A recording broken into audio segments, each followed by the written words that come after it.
The NBA Finals finally here, then that is where we find the one and only Jalen Rose. Hercules! Got the keys to the program. I got a passport. It has a lot of tattoos on it. Do a little crowd surfing, you know? Somebody put a hat on me. Somebody else is trying to pull my pants down. Somebody else is tickling me. I was living my best life. There's nothing more fun than Jalen Rose with us here. He's live in Oakland this morning, getting set for tonight's Game 6. And Jalen, first and foremost, I heard you as we were checking the microphone saying you think you know the answer to the sneaky Hembo question. So let me show it again to everybody before you take your guess. There have been two players before who have won the Finals MVP the season after changing teams. Kawhi Leonard could become the third to do that tonight. Jalen, who were the first two? I want to represent some old school rap. You go ooh and ah when I jump in my car. People treat me like Kareem Abdul-Jabbar. That's number one. The second one is the king, down with the king, LeBron James. Come on. I love this. They're both wrong. I think that's fantastic. Neither one of them is right. It is Kevin Durant. It just happened a couple of years ago. And Moses Malone on the faux Sixers. So life just doesn't get any better than that.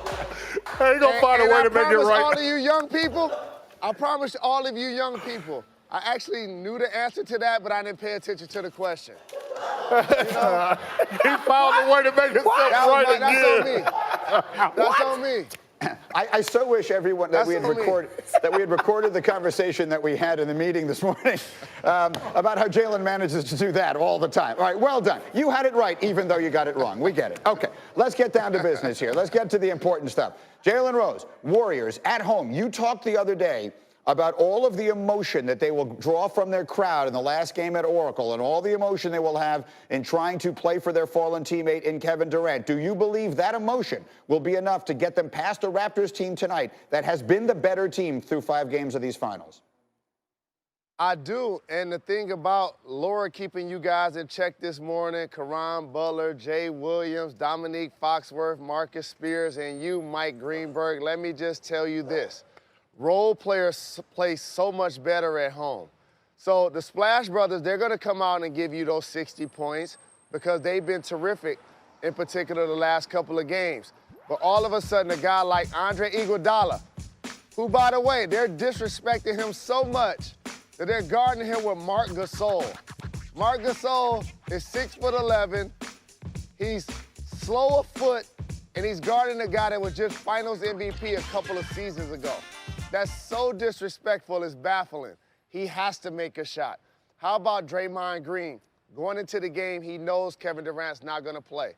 I look for him to push the tempo and try to get early offense like he did against the Portland Trail Blazers.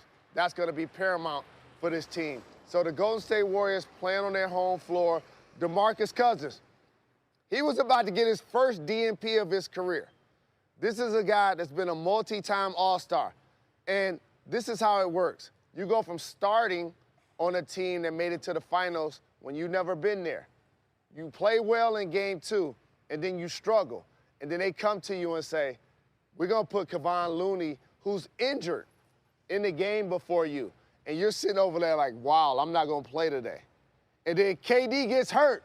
And then all of a sudden you have a resurgence. And he played really well on the offense. So those 3 guys in particular, I'm looking forward to playing well at home in front of their home fans. You know, Jalen, one of your favorite expressions is open for a reason. You use that all the time. And this series has almost redefined that. They're leaving some of the shooters on the Warriors so open, it's almost ridiculous. And Karan was talking earlier about how tonight these guys just have to step up and take those shots. Do you believe they will?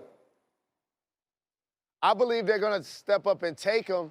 But the great thing about this game, as all of us know, it's one of percentages. So you can shoot it, but if you're only going to shoot it and make it 30% of the time, you probably should do a dribble handoff with one of the Splash Brothers.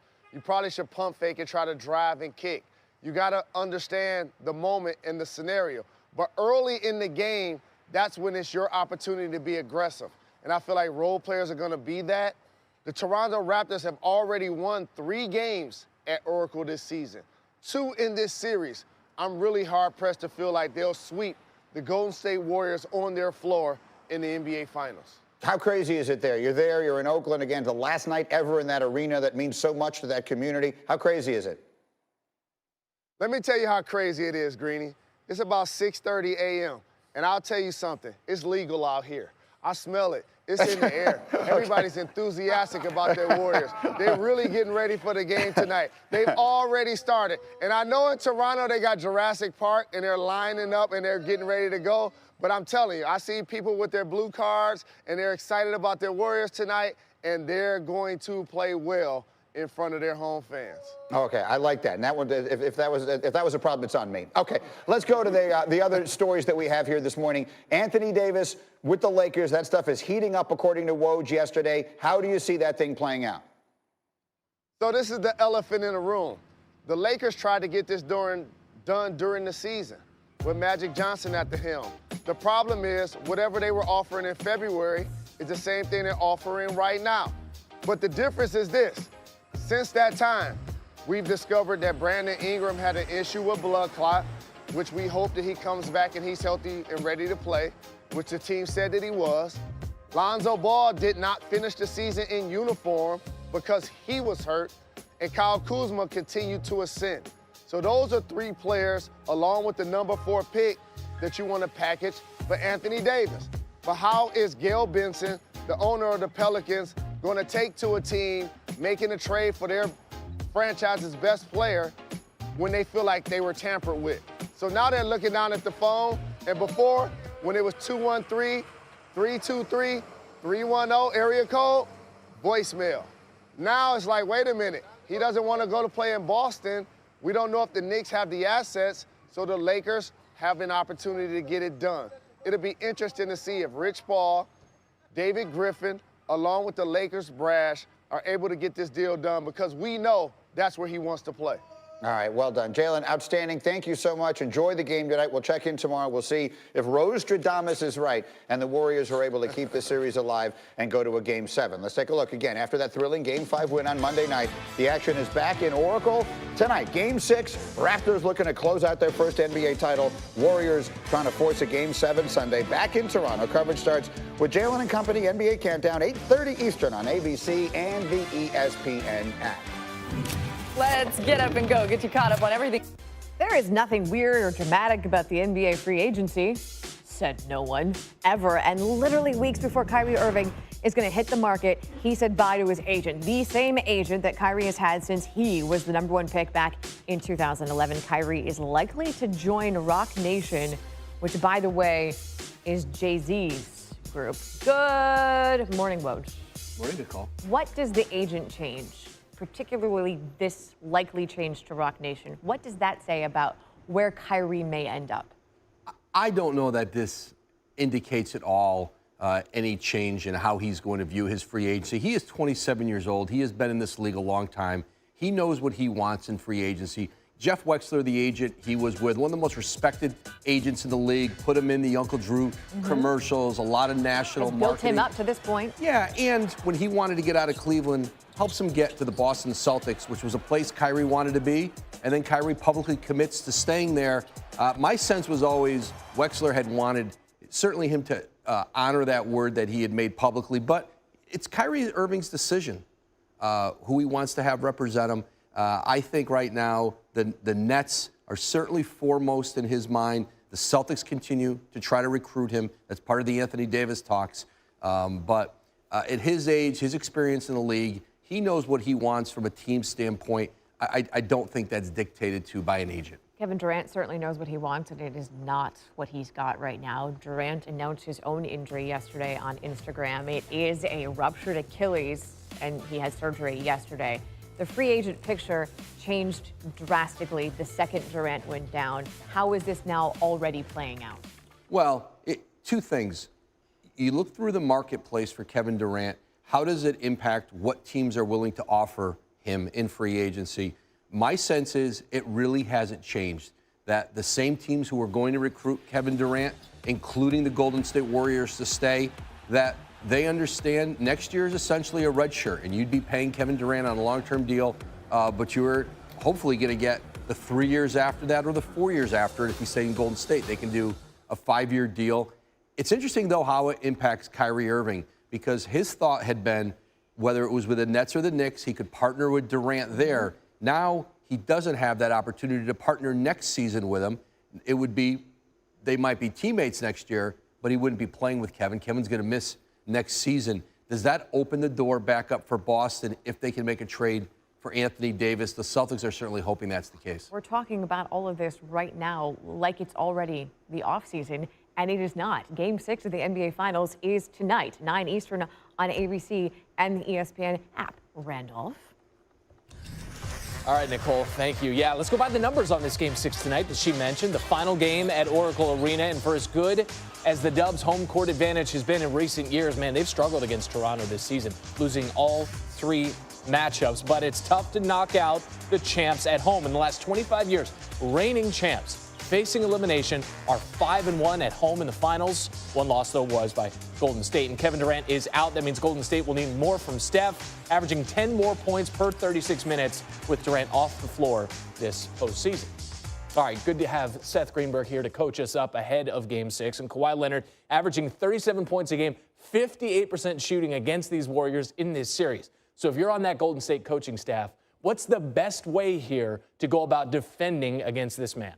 Late game, short clock. You cannot let Kawhi Leonard beat you. You've got to run a second defender. And the last play of the game is a perfect example of this. And this is a team that's connected and tough and they have elite defenders. Watch as this play develops. First and foremost, make it hard for Kawhi to get the basketball. Deny him the basketball. Push him out a step. You push him out one step further, it makes it easier to rotate.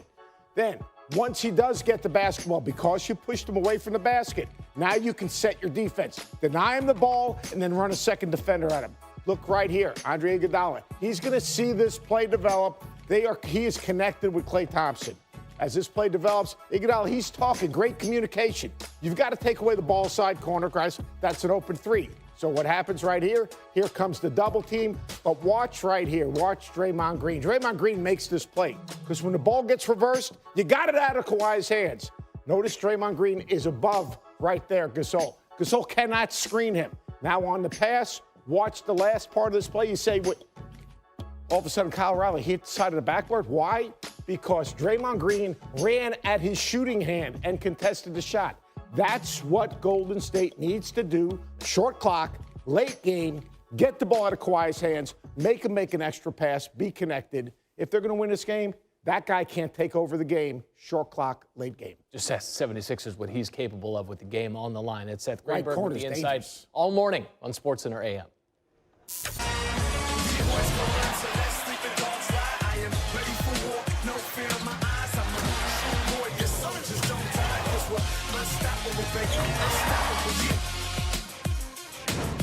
Anthony Davis wants to be traded. The Lakers and Celtics are doing their part to try to make that happen. ESPN's Adrian Wojnarowski, you have Zach Lowe, Ramona Shelburne, Brian Windhorst reporting this morning both the Celtics and the Lakers are engaged in separate trade talks with the Pellies involving the Brow, Anthony Davis. That's a huge team effort on that. It is. Well, Adrian Wojnarowski back with us. So, Woj, the Pelicans trying to get this done, ideally this weekend before the NBA draft. And we have this sort of divided. Nicole in green, going to talk Celtics. I start with the Lakers. Okay. Where do things stand Should be wearing now purple. from a Los Angeles standpoint?